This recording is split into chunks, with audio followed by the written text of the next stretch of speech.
तो कल वाले क्लास में हम लोग शायद केमिकल इक्विलिब्रियम डिस्कस कर रहे थे और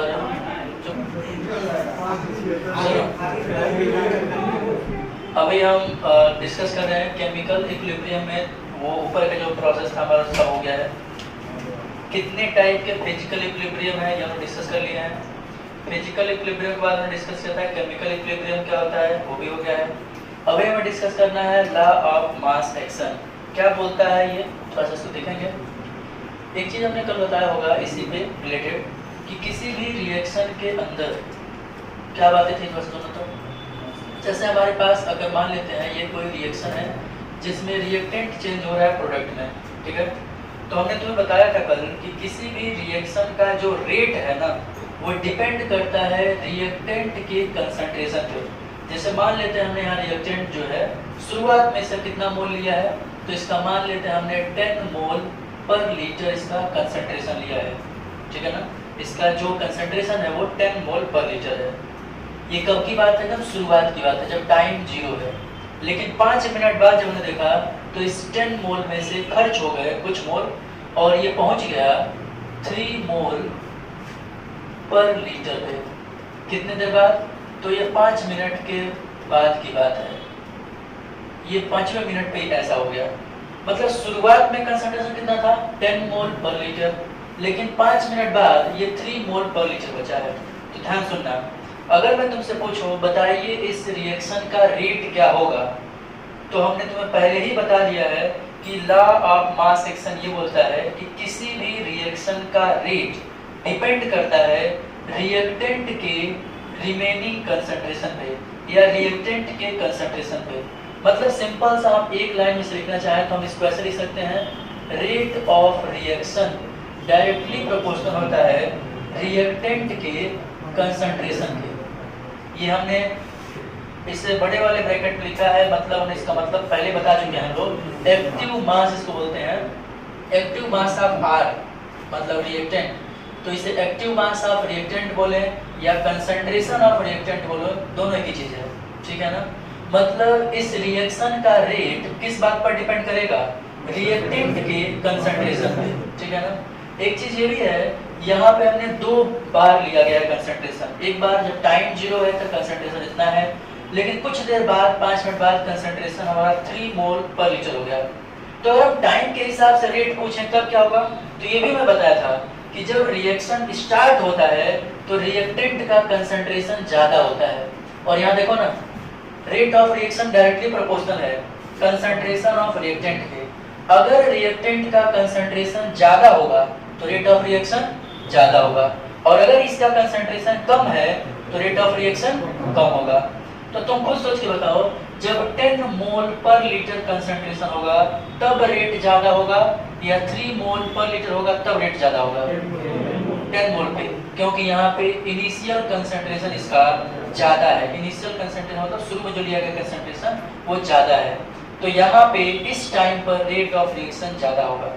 लेकिन जब इसमें से कुछ खत्म हो गया तो बचा हुआ है हमारे पास 3 मोल पर लीटर, तो कंसंट्रेशन का अमाउंट घटा, कंसंट्रेशन कम होगा तो रेट ऑफ रिएक्शन भी कम होगा, क्योंकि ये जैसे जैसे बढ़ेगा रेट ऑफ रिएक्शन भी वैसे वैसे बढ़ेगा। तो कंसंट्रेशन अगर ज्यादा है तो रेट ऑफ रिएक्शन ज्यादा, कंसंट्रेशन अगर कम है तो रेट ऑफ रिएक्शन भी कम होगा। क्लियर है। तो लॉ ऑफ मास एक्शन यही बोलता है कि किसी भी रिएक्शन के अंदर रिएक्शन का जो रेट है ना वो डिपेंड करता है रिएक्टेंट के कंसंट्रेशन पे। रिएक्टेंट का कंसंट्रेशन ज्यादा तो रेट ज्यादा, कम तो रेट कम, ठीक है। अब थोड़ा सा आगे की लाइन सुनना, अगर मैं तुमसे पूछूं बताइए जब टाइम 0 है तब रेट ऑफ रिएक्शन किस कंसंट्रेशन पर डिपेंड करेगा, तो अगर मैं इस रिएक्शन के लिए रेट लिख रहा हूं तो मैं ऐसे लिखूंगा, rate of reaction directly proportional to concentration of reactant. और अभी हम जब टाइम 0 है तब पर रेट कैसे लिखेंगे, तब हम लिखेंगे rate of reaction directly proportional to 10 mole per litre, ठीक है ना। ये हम इस कंसंट्रेशन की बात करेंगे 10 मोल की, कब, जब टाइम 0 है, ये तब की बात है। लेकिन अगर मैं 5 मिनट बाद पूछूं तुमसे कि बताइए 5 मिनट बाद रेट ऑफ रिएक्शन किस कंसंट्रेशन पर डिपेंड करेगा। तो 5 मिनट बाद कौन सा कंसंट्रेशन होगा हमारे पास, ये वाला। 5 मिनट बाद हमारे पास ये कंसंट्रेशन नहीं रहेगा, ये तो शुरुआत की बात है। लेकिन 5 मिनट बाद जो हमारा रिएक्टेंट है उसका कंसंट्रेशन कितना बचा रहेगा, ये वाला। ये बचा वाला कंसंट्रेशन है, रिमेनिंग कंसंट्रेशन है। तो अब हमारा रेट ऑफ रिएक्शन इस पर डिपेंड करेगा। मतलब 5 मिनट बाद अगर तुमसे रेट ऑफ रिएक्शन लिखने की बात की जाए तो हम कैसे लिखेंगे, तो लिखेंगे rate of reaction directly proportional to active mass of reactant. और अब एक्टिव मास कितना पहुंच गया, 3 मोल। तो अब हम बोलेंगे ये डायरेक्टली प्रोपोर्शनल होगा 3 मोल पर लीटर के। ठीक है, तो ये कब की बात है, जब टाइम 5 मिनट हो चुका है तब की बात है। तब रेट ऐसे लिखेंगे, और जब टाइम 0 होगा तब रेट कैसे लिखेंगे, ऐसे लिखेंगे। क्लियर है? तो एक बार पूरी बात सुन लो। इसको हम एक लाइन में बोलना चाहें तो किसी भी रिएक्शन का रेट जो होता है ना, रिमेनिंग कंसंट्रेशन ऑफ रिएक्टेंट पर डिपेंड करता है। रिमेनिंग कंसंट्रेशन का मतलब होता है बचा कंसंट्रेशन। हमने शुरू में लिया था 10, तो शुरुआत में तो यही है हमारा इनिशियल, रिमेनिंग भी यही है। तो एक तरह से कह सकते हैं शुरुआत में मेरे पास रिएक्टेंट कितना है, 10 मोल पर लीटर है, तो रेट इस पर डिपेंड करेगा। लेकिन 5 मिनट बाद कितना कंसंट्रेशन मेरे पास है, 3 मोल, तो रेट किस पर डिपेंड करेगा, इस 3 मोल पर डिपेंड करेगा। क्लियर है? ठीक है, एक चीज और हम बात करें कि सुनना तो आगे। अगर मान लेते हैं कि हमें कुछ ऐसा दे दिया जाए रिएक्शन, जो लिख रहा हूं मैं, जैसे लिख दिया जाए कि 2R इक्वल टू प्रोडक्ट। ठीक है ना, एक रिएक्शन है जिसमें रिएक्टेंट प्रोडक्ट में चेंज हो रहा है। मैं पूछूं इसके लिए रेट ऑफ रिएक्शन लिखिए, क्या होगा, तो यहाँ पे वही कहानी लिखेंगे। हम कहेंगे इस रिएक्शन का rate of reaction directly proportional होगा, डिपेंड करेगा किस पे, कंसंट्रेशन ऑफ रिएक्टेंट पर। ऐसे लिखते हैं। तो ये हम ऐसा नॉर्मल सा लिखेंगे, लेकिन यहाँ पे एक चीज और ऐड करते हैं। अगर इसके आगे बैलेंसिंग नंबर है, जिसको स्टोमेट्रिक नंबर बोलते हैं, अगर ये है तो इसको हम पावर में ले जाते हैं। समझ गए होगे? ऊपर वाला में ये चीज हम नहीं किए थे, कर लेंगे। तो बस जो बैलेंसिंग नंबर उसका भेजना है पावर में।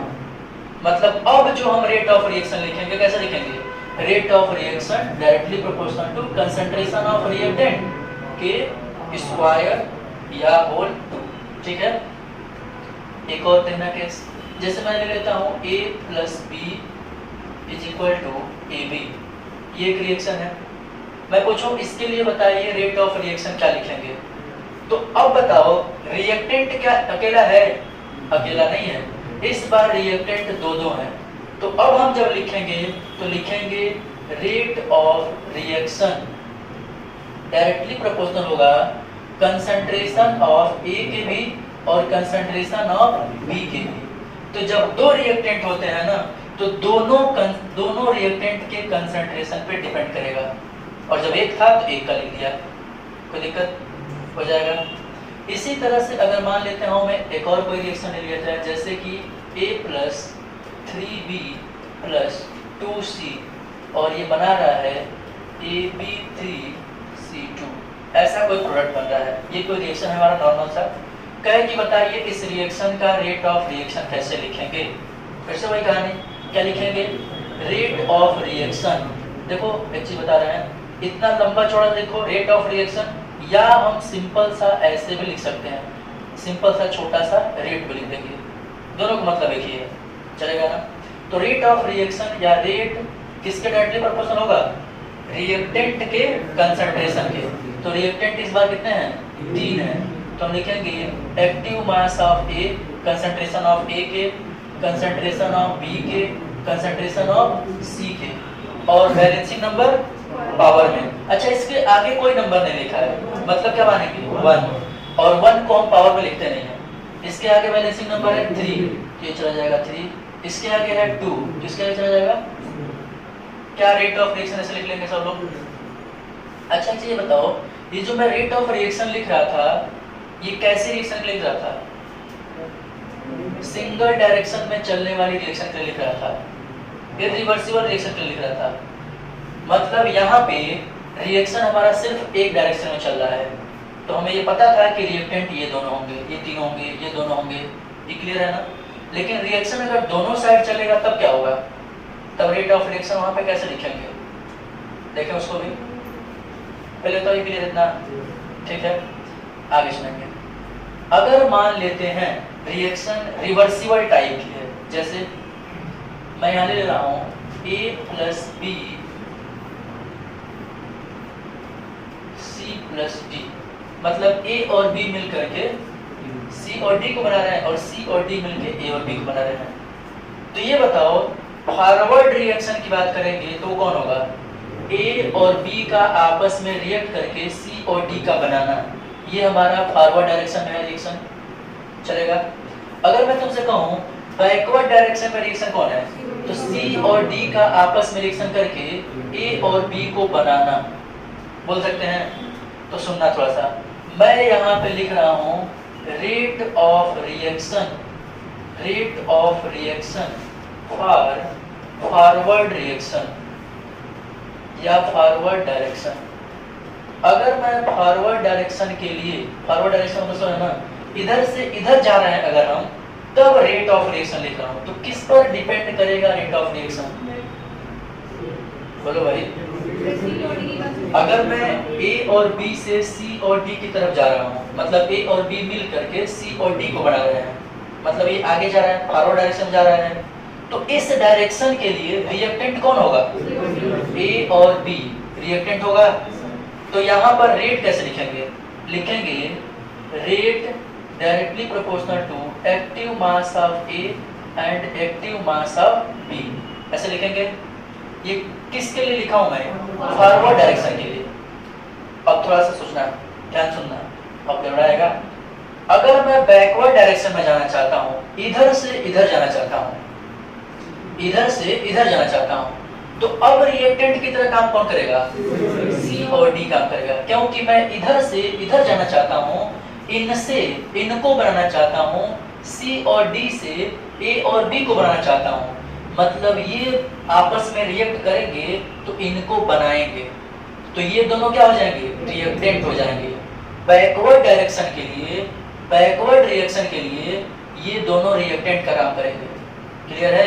तो अब मैं लिखने चल रहा हूं rate of reaction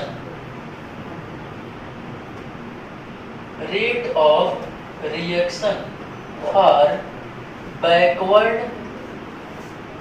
backward reaction या बैकवर्ड डायरेक्शन, मतलब उल्टा अगर हम रिएक्शन लेके चल रहे हैं तब रेट ऑफ रिएक्शन कैसे लिखेंगे, तब हम लिखेंगे rate directly proportional to, reactant कौन हो गया, C और D, तो active mass of C active mass of D, या इसको हम क्या बोल सकते हैं, concentration of C concentration of D। कोई दिक्कत। तो इरिवर्सिबल रिएक्शन में कैसे लिखते हैं वो ऊपर देख लिया, रिवर्सिबल में कैसे लिखते हैं ये भी देख लिया। और तुमने एक चीज पढ़ा होगा कि डायरेक्टली प्रोपोर्शनल का साइन हटेगा तो क्या आता है, कांस्टेंट। तो हम उसके आगे बातें करेंगे, उससे पहले ये नोट कर लेंगे, ये सीट में नहीं दिया है, तो ये सिंपल वाले स्टेप तुम्हें पता रहेगा तभी टिपिकल वाला स्टेप भी समझ में आएगा। तो जो सीट में मॉड्यूल में जो है चीज़ें वो डायरेक्ट क्विज बहुत आ गया है, ये बेसिक चीज़ें दी है, तो ये पहले नोट कर लेंगे, मॉड्यूल में ही नोट कर लेना और तब आ जाके आगे वाला नोट करना। जल्दी करो, यहाँ से नोट करना है, यहाँ से ये दोनों नोट करना है कि टाइम जब 0 था तब कैसे लिखेंगे रेट, टाइम जब 5 मिनट हो गया तब कैसे लिखेंगे। तो जब जल्दी से नोट करो, टाइम बिल्कुल नहीं।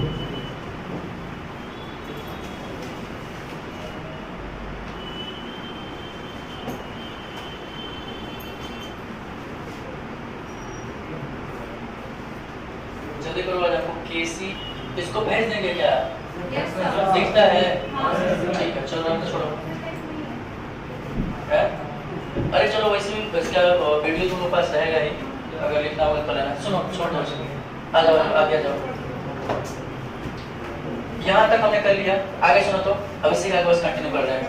अच्छा एक चीज बताओ, अगर मैं यहाँ पे लिखना चाहूँ, देखो तो देखो, अगर मैं इस रेट की बात करूँ तो क्या मैं इसको ऐसा लिख सकता हूँ, देखो ना, क्या मैं इसको लिख सकता हूँ रेट ऑफ फॉरवर्ड रिएक्शन है, आर एफ लिख दें। और ये जो रेट ये लिखा है किससे लिखा है, बैकवर्ड डायरेक्शन लिखा है, तो इसको क्या मैं आर भी लिख सकता हूँ, रेट भी लिख सकता हूँ। अच्छा, रेट को मैं अगर रिप्रेजेंट कर दूं आर से तो मैं ऐसा लिख सकता हूँ, इसको देखना है कैसे लिख रहा हूँ मैं। अगर मैं रेट को आर से रिप्रेजेंट कर रहा हूँ तो क्या मैं ऐसे लिख दूं, R F is equal to R F directly proportional to active mass of A and active mass of B, ऐसा लिख सकते हैं। और ये तुमने पढ़ा है कि डायरेक्टली प्रोपोर्शनल में साइन हटेगा तो एक कांस्टेंट आता है। तो यहाँ पे मैं इसको हटा रहा हूँ और एक कांस्टेंट लाएंगे तो लिखेंगे आर एफ इक्वल टू के एफ। थोड़ा सा दिक्कत नहीं आ रहा है? अरे भाई बस एक कांस्टेंट लाना है, वो कांस्टेंट हम के लाते हैं। ऊपर वाले रिएक्शन अगर मैं लिखता तो हम के लाता, लेकिन यहाँ पे हमें दो तरह से लिखना है ना, एक फॉरवर्ड डायरेक्शन लिखना है, एक बैकवर्ड लिखना है, इसलिए हमने के एफ यूज कर रहे हैं। ठीक है, तो ये के एफ लिख दिया और इसको लिख दिया है active mass of A active mass of B. इसको भी ऐसे कर दें, रेट को मैं रिप्रेजेंट कर रहा हूँ आर बी से। ठीक है, rate of backward direction directly proportional to active mass of C and active mass of D. अच्छा, डायरेक्टली प्रोपोर्शनल साइन हटाएंगे तो यहाँ भी एक कांस्टेंट आएगा, तो यहाँ पे लिख देंगे के बी। यहाँ भी हमको के ही लाना था, लेकिन बी क्यों लिख रहा है उसके साथ साथ, क्योंकि बैकवर्ड डायरेक्शन लिख रहा है। ठीक ना, तो के बी लिख दिया। ये हो गया active mass of C active mass of D. तो ये हमने एक इक्वेशन इसको मान लेते हैं, एक इक्वेशन इसको मान लेते हैं। ठीक है, अच्छा एक चीज बताओ, तुमने ये चीज पढ़ा है पहले ही, इक्विलिब्रियम जब आता है किसी भी रिवर्सिबल रिएक्शन में तो क्या होता है, rate of forward equal to rate of backward. ये हम पहले बात कर चुके हैं कि जब भी इक्विलिब्रियम आता है तो एट इक्विलिब्रियम पे क्या होता है, rate of forward direction equal to हो जाता है रेट ऑफ बैकवर्ड डायरेक्शन। मतलब किसी भी रिएक्शन का जो रेट है फॉरवर्ड डायरेक्शन का और बैकवर्ड डायरेक्शन का, दोनों आपस में क्या होता है, सेम हो जाता है। किसके लिए मैं बोल रहा हूँ, किसी रिवर्सिबल रिएक्शन के लिए जब इक्विलिब्रियम आ जाता है तब। तो अगर मैं इक्विलिब्रियम की कंडीशन मान लूं कि आ गया, तो अगर इक्विलिब्रियम आ गया होगा तो आर एफ और आर बी बराबर हो गया होगा। और अगर ये बराबर है तो क्या मैं इन दोनों को आपस में बराबर कर सकता हूँ, आराम से कर सकते हैं। तो मैं यहाँ लिखा हूँ आर एफ और यहाँ लिखा हूँ आर बी, तो क्या इन दोनों बराबर कर दें, तो इन दोनों बराबर कर दें तो यहाँ लिखूंगा मैं, ये आ गया यहाँ से K F active mass of A active mass of B is equal to R B की जगह लिख देंगे बड़ा, तो हो जाएगा K B active mass of C and active mass of D. कोई दिक्कत चलेगा? अब ये बता दो, क्या मैं इनको इधर उधर कर दूं, के एफ बाई के बी कर देता हूं, तो ये मैं लिख सकता हूं के एफ बाई के बी लिख सकते हैं, और इसको मैं इधर ला देता हूं। तो क्या ऐसा लिखा जा सकता है, active mass of C into active mass of D by active mass of A into active mass of B. क्या कोई दिक्कत? अरे भाई बस इसको इधर लेके चले गए, इसको इधर लेते आए, लिख सकते हैं।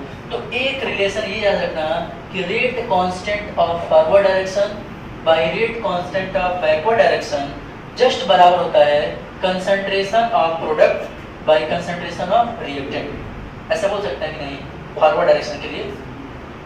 पहले तो इतना ठीक है ना, अभी इसको आगे डिस्कस करेंगे, अभी रहने दो, चलते हैं और घबरा जाएगा अभी। अब ये जो के एफ बाई के बी है ना, देखो देखो, रेट इसको बोलते हैं रेट कांस्टेंट। अभी मैं लिखा था, क्या लिखा था, तो लिखा था rate directly proportional to concentration of reactant, ये लॉ ऑफ मास एक्शन था।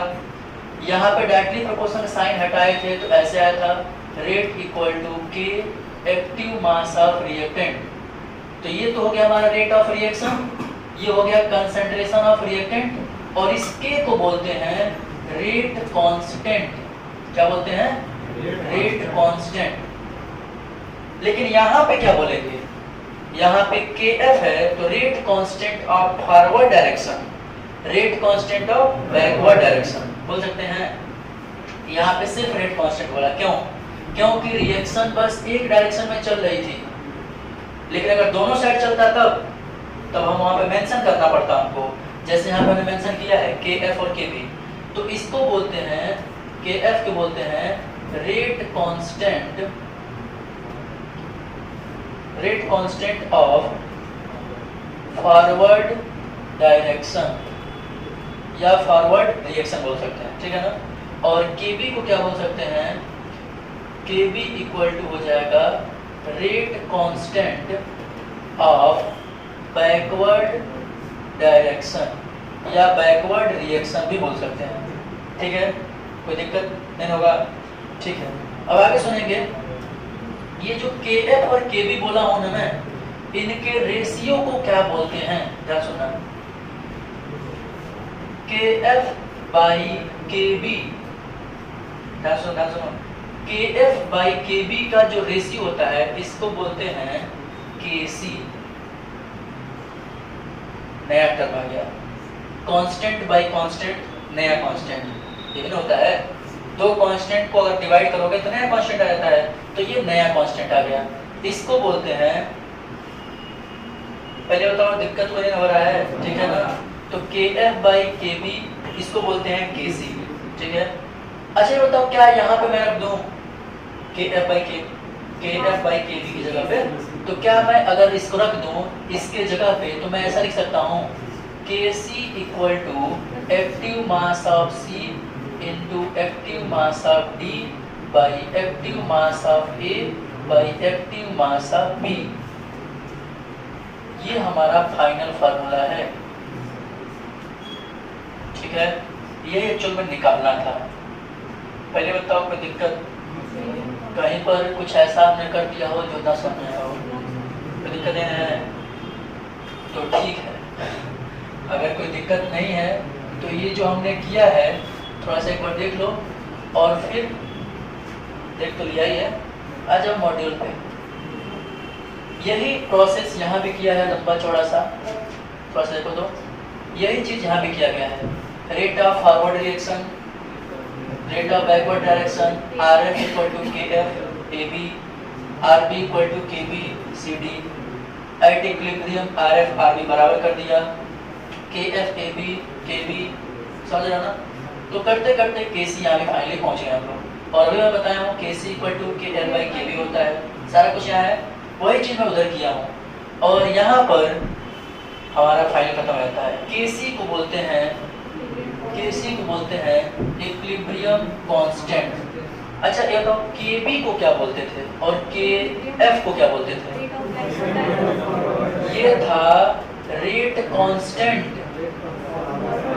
फॉरवर्ड डायरेक्शन, और ये भी था रेट कांस्टेंट, लेकिन ये किसके लिए था? बैकवर्ड डायरेक्शन के लिए। और इन दोनों का रेशियो क्या बन जाता है? इक्विलिब्रियम कांस्टेंट, समझ गए। तो एक्चुअल में तुम्हें मोस्ट ऑफ क्वेश्चन में कई सारे ऐसे क्वेश्चन तुमसे पूछे जाएंगे जहाँ पे इक्विलिब्रियम कांस्टेंट निकालने को पूछा जाता है। तो इतना लंबा चौड़ा तुम्हें नहीं करना है कि लगे इधर उधर बराबर कर देना है, सिंपल सा एक स्टेप में तुम्हें दिमाग में क्या रखना है। अच्छा ये बताओ, ये active mass of C, active mass of D, active mass of A, active mass of B आया कहाँ से था? इस रिएक्शन से आया था, जिसमें हमने A और B को बराबर ऐसे रिएक्ट करा के C और D बनाया था, यही से तो आया था। तो सिंपल सा अगर ऐसा कोई रिएक्शन दे दे कि बताइए इस रिएक्शन का इक्विलिब्रियम कांस्टेंट बताइए, तो एक लाइन में कैसे करोगे? सिंपल सा equilibrium constant KC equal to लिखेंगे प्रोडक्ट का, ध्यान सुनो। अच्छा इसको प्रोडक्ट क्यों बोल रहे हैं? हम रिएक्शन ले रहे हैं फॉरवर्ड डायरेक्शन वाले, बैकवर्ड डायरेक्शन वाले लोग ना तो गड़बड़ा जाएगा। हम जब भी इक्विलिब्रियम कांस्टेंट निकालेंगे, ध्यान सुनो क्या बोल रहा हूँ, जब भी हम इक्विलिब्रियम कांस्टेंट निकालेंगे तो रिएक्शन को फॉरवर्ड डायरेक्शन वाली रिएक्शन को लेते हुए चलना है हमको। तो अगर मैं फॉरवर्ड डायरेक्शन की रिएक्शन को ले लूं तो ये हमारा प्रोडक्ट हो गया, ये हमारा रिएक्टेंट हो गया। तो हम लिखते हैं active mass of product by active mass of reactant, active mass of reactant. और देखो ना ये तो लिखा है, क्या ये C और D प्रोडक्ट है? ए और बी रिएक्टेंट है, मतलब प्रोडक्ट का एक्टिव मास बाई रिएक्टेंट का एक्टिव मास, मतलब प्रोडक्ट का एक्टिव मास बाई रिएक्टेंट का एक्टिव मास को बोलते हैं इक्विलिब्रियम कांस्टेंट Kc। कोई दिक्कत हो जाएगा? एक बार देख लो तो आराम से, अगर कोई दिक्कत हो तो बताओ जल्दी से। जो हमें लगता है कहीं अगर क्रिटिकल कंडीशन क्रिएट होगी तो जो K लाया हूं मैं उसी में शायद कई लोगों को दिक्कत हो सकता है। हो जाएगा? थोड़ा सा उसमें आते हैं, ठीक है, चलेगा। अच्छा थोड़ा सा इधर आ जाओ तो पीछे। अच्छा यहाँ बताओ तो अगर मैं यहाँ पे इक्विलिब्रियम कांस्टेंट यूज करने लगता, ये देखो, अगर मैं इस रिएक्शन में हम K को ऐड करते तो क्या लिखते? अरे भाई इसमें जहाँ डायरेक्टली प्रोपोर्शनल क्या करते, हटा के K लगा देते। हम ऐसे लिख देते, इसको डायरेक्ट लिखते rate equal to K active mass of R का स्क्वायर। कोई दिक्कत कर लोगे ना? इसमें भी कैसे करते, वैसे ही लिखते हैं यहाँ पे rate equal to K active mass of A into active mass of B। बस डायरेक्टली प्रोपोर्शनल साइन हटाते, वहाँ क्या लगते K। तो ये K है क्या? रेट कांस्टेंट है। लेकिन अगर कोई ऐसी रिएक्शन आ जाए, ध्यान सुनो, अगर कोई ऐसी रिएक्शन आ जाए जो रिवर्सिबल टाइप की हो, जैसे यहाँ पे है, तो यहाँ पे हमें दो तरह का K निकलेगा ना, एक तो फॉरवर्ड डायरेक्शन के लिए, एक बैकवर्ड के लिए। समझ रहे हो क्या बोल रहा हूँ? यहाँ पर क्यों दो नहीं आ सकता? क्योंकि वो सिर्फ एक ही डायरेक्शन में चल रहा है। तो यहाँ पे मैं लिखूंगा तो लिखूंगा ऐसे rate equal to K active mass of A active mass of B का क्यूब C का स्क्वायर, ऐसे लिखेंगे। और यहाँ पे मैं एक ही K लिखा, दो K को नहीं लगा, क्योंकि रिएक्शन मात्र एक डायरेक्शन में चल रहा है। लेकिन यहाँ पर दो K आया है। यहाँ देखो कहाँ गया, एक बार हमने रेट फॉरवर्ड डायरेक्शन लिखा है, एक बार रेट बैकवर्ड लिखा है, तो यहाँ पे दो K नहीं आएगा। सिंपल सी बात है। जब रिएक्शन हम दो लेके चलेंगे, एक आगे के लिए पीछे के लिए, तो 2 K आएगा। मतलब कोई दिक्कत हो जाएगा? चलो मैं पूछूंगा जिससे वो बताएगा, ये नोट नहीं करना है।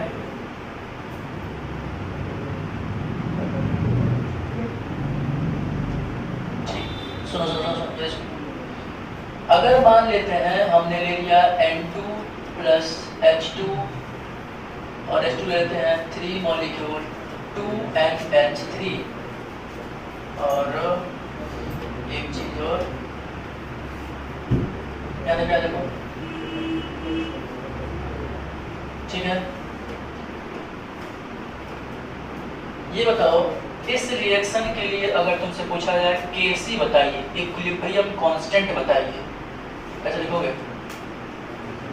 बस जैसे लिखा था पहले, इक्विलिब्रियम कांस्टेंट लिखने के लिए हमने भी बताया है क्या करना है, Kc इक्वल टू प्रोडक्ट कौन होगा, ये होगा एक्टिव मास ऑफ प्रोडक्ट। हमें लिखना है क्या चीज, active mass of product by active mass of reactant, बस इतना ही लिखना है। तो प्रोडक्ट कौन है, NH3, लिखेंगे NH3 का एक्टिव मास का होल स्क्वायर बाई रिएक्टेंट कौन है, N2 और H2, लिखेंगे active mass of N2 and active mass of H2 का क्यूब। देखो कितना आसान हो गया, हो जाएगा। इसी तरह से मान लो तुमसे फिर से कह दिया जाए कि बताइए H2 प्लस I2 2HI, बताइए इसका इक्विलिब्रियम कांस्टेंट क्या होगा। फिर से वही कहानी, क्या करना है, लिखेंगे Kc equal to active mass of product by active mass of reactant. तो हम लिखेंगे प्रोडक्ट है ये, तो लिखेंगे एक्टिव मास ऑफ HI का होल स्क्वायर बाई H2 का एक्टिव मास इनटू I2 का एक्टिव मास। क्या सब लोग कर लेंगे? कोई दिक्कत? अच्छा एक चीज बताओ, अगर मैं यहाँ पे तुमसे ये ना लिखवाता, हम कहते ये बताइए Kf क्या होगा और Kb क्या होगा, तो क्या करते हैं? सुनो ध्यान से सुनो, मैं तुमसे Kc नहीं पूछ रहा हूँ, Kf और Kb पूछे तब क्या करोगे? एक लाइन में इसके जगह पे सुनो, इसके जगह पे हमें अभी हम करके आए हैं Kf बाई Kb के रेशियो को Kc बोलते हैं। तो क्या मैं इसकी जगह पे इसको लिख दूं? तो मैं ऐसा लिख सकता हूं KF/KB लिख सकते हैं। और क्या मैं ऐसा बोल सकता हूं कि F होगा इसके बराबर, KB होगा इसके बराबर? क्योंकि यही तो करके हम लाए थे जी, तो डायरेक्ट नहीं हो जाएगा। और जो थोड़ा सा कम दिमाग का होगा पता चलेगा, शुरू करेगा यहाँ से, कहेगा मैं लिखूंगा rate of forward direction equal to KF और फिर लिखेगा concentration of H2 concentration of I2। ये देखो थोड़ा शॉर्ट हो गया, देखो थोड़ा सा इसको शुरू से बताते हैं और अच्छा बताओ, अगर मैं इसको लिखना चाहूँ, रेट लिखना चाहूँ इस रिएक्शन का, कैसे लिखेंगे? ऐसे लिख सकते हैं, रेट किसके लिख रहा हूँ? फॉरवर्ड डायरेक्शन में। तो फॉरवर्ड डायरेक्शन ये होगा, इधर जाएगा ना, ये दोनों रिएक्ट करके इसको बनाएंगे। तो रिएक्टेंट कौन होगा? H2 और I2। तो यहाँ पे रेट किसके हिसाब से लिखेंगे? Rate directly proportional to active mass of H2 and active mass of I2। ऐसे लिखेंगे। ये डायरेक्टली प्रोपोर्शनल साइन हटाएंगे तो क्या लिखेंगे? R इक्वल टू, चाहे rate equal to K H2 I2। अच्छा यहाँ पे K लिखना उचित है क्या? क्योंकि रिएक्शन दोनों तरफ का है, तो यहाँ पर हमें R जो रेट लिखा है हमने वो भी नहीं लिखना उचित है, और K लिखा है वो भी उचित नहीं है। क्या लिखेंगे हम? लिखेंगे यहाँ पे रेट फॉरवर्ड डायरेक्शन का, यहाँ लिखेंगे रेट फॉरवर्ड डायरेक्शन का, और K किसका? फॉरवर्ड डायरेक्शन का। कर लोगे? इसी तरह से बैकवर्ड डायरेक्शन के लिए क्या लिखेंगे? बैकवर्ड डायरेक्शन के लिए लिखेंगे क्या चीज? रेट ऑफ बैकवर्ड डायरेक्शन किसके डायरेक्टली प्रोपोर्शनल होगा? अब यहाँ पे रिएक्टेंट कौन बनेगा? इधर से जाना है ना, इधर से इधर जाएंगे तो रिएक्टेंट कौन बनेगा? HI बनेगा। तो हम लिखेंगे HI का होल स्क्वायर, और यहाँ पे कैसे लिख सकते हैं? Rate of backward direction is equal to KB लिख सकते हैं, और यहाँ लिखेंगे HI का होल स्क्वायर। चलेगा? और फिर से इन दोनों को वही काम कर देंगे तो आ जाएगा इस वक्त। तो इतना करके लाओ, ये चीज है डायरेक्ट सीख लो, समझ गए? अब मैं इतना समझा दिया हूँ तो दिमाग तो फ्रेश करना बनता ही है। चलो खड़े हो जाओ, आदित्य।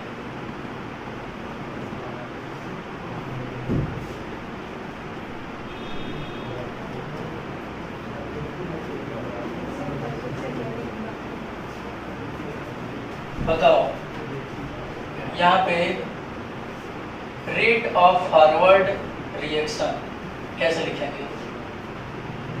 अभिषेक बताओ, रेट ऑफ फॉरवर्ड रिएक्शन कैसे लिखेंगे?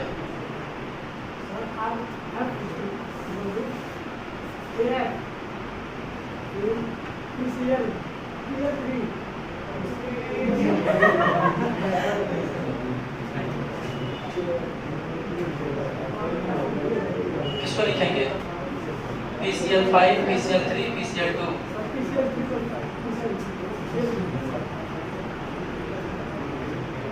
थोड़ा बंद करो तो, आकाश बंद करो। इतना समझाया उसे ओवर कर दिया। सुनो, अभी तुम्हारा टाइम बना रहा हूँ, खड़े हो जाओ। बताओ rate of backward direction, rate of backward direction कैसे लिखेंगे? हाँ पूरा बताओ कैसे लिखेंगे?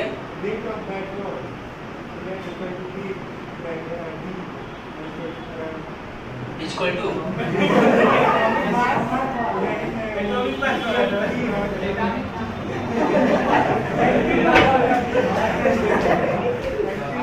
बहुत लपोकी है भाई। बैठो, यहाँ देखो इसका कैसे लिखेंगे पहले एक बार और सुन लो। हम रिएक्शन अगर फॉरवर्ड डायरेक्शन की बात करें तो PCl5 आगे बढ़ेगा तो PCl3 और Cl2 बढ़ा रहा है, तो ये फॉरवर्ड डायरेक्शन के लिए हो गया। बैकवर्ड डायरेक्शन की बात करें तो उल्टा चलेगा, PCl3 और Cl2 रिएक्ट करके PCl5 बनाएंगे, ये उल्टा जाएगा तब। तो अगर मैं तुमसे लिखना चाह रहा हूँ रेट फॉरवर्ड डायरेक्शन के लिखना चाहता हूँ, रेट ऑफ फॉरवर्ड डायरेक्शन, तो वो डायरेक्टली प्रोपोर्शनल होगा किसके? रिएक्टेंट के। डायरेक्टली प्रोपोर्शनल होता है ना, तो फॉरवर्ड डायरेक्शन के लिए रिएक्टेंट कौन बनेगा? PCl5। तो रेट फॉरवर्ड डायरेक्शन लिखेंगे directly proportional to active mass of PCl5। और अगर मैं डायरेक्टली प्रोपोर्शनल साइन हटाऊंगा तो इसको मैं लिख रहा हूँ RF, तो इक्वल टू आएगा KF PCl5। बस। अब बैकवर्ड डायरेक्शन के लिए लिखना होगा तो हम लिखेंगे rate of backward direction directly proportional होगा किसके? रिएक्टेंट के। अच्छा, बैकवर्ड डायरेक्शन के लिए रिएक्टेंट कौन होगा? PCl3 और Cl2, क्योंकि ये दोनों आपस में रिएक्ट करेंगे तब PCl5 को बनाएंगे। तो हम इसको चेंज करेंगे, PCl3 एंड Cl2 के डायरेक्टली प्रोपोर्शनल कर देंगे। ठीक है, इतना करने के बाद से अगर हम डायरेक्टली प्रोपोर्शनल हटाएंगे तो कांस्टेंट आएगा। इसको हम रिप्रेजेंट कर देते हैं RB से, इक्वल टू होगा K, और यहाँ पे जो K आएगा उसको कैसे लिखेंगे? KB, और ये हो जाएगा PCl3 एंड Cl2। लिख सकते हैं ऐसे। अब फिर इन दोनों को डिवाइड कर देंगे तो Kc आ जाएगा। अच्छा, Kc को अगर डायरेक्ट लिखना होगा तो कैसे लिखेंगे? Kc को डायरेक्ट लिखना होगा तो हमने बताया है active mass of product by active mass of reactant. देखो आधों को तो कंफ्यूजन इस बात पे होता है कि ये RF पूछ रहा है, RB पूछ रहा है कि Kc पूछ रहा है, यही नहीं समझ में आता है। पूछ रहा है ये तो बता रहा है ये पूछा जाएगा तो ये बताएगा। तीनों क्लियर कर लेना, ठीक है ना? तो Kc का मतलब होता है इक्विलिब्रियम कांस्टेंट, RF का मतलब है rate of forward direction, Kf का मतलब होता है rate constant for forward direction, Kb का मतलब है rate constant for backward direction. Clear है? तो एक्टिव मास ऑफ Kc पूछा जाए तो प्रोडक्ट कौन है यहाँ पे? PCl3 और PCl2। प्रोडक्ट PCl3 और Cl2, तो हम लिखेंगे PCl3 का एक्टिव मास इनटू Cl2 का एक्टिव मास बाय रिएक्टेंट का एक्टिव मास PCl5। कोई दिक्कत हो जाएगा? तो इसको ऐसे कर दे रहा हूँ, कल सब लोग नोट करके आएंगे, अच्छे से रिवाइज करके आना। कहाँ तक? इक्विलिब्रियम कांस्टेंट पूरा खत्म हो गया है, उसमें कई सारे एग्जांपल दिया हुआ है, सब देख के आना का ठीक से। ठीक है, चलो।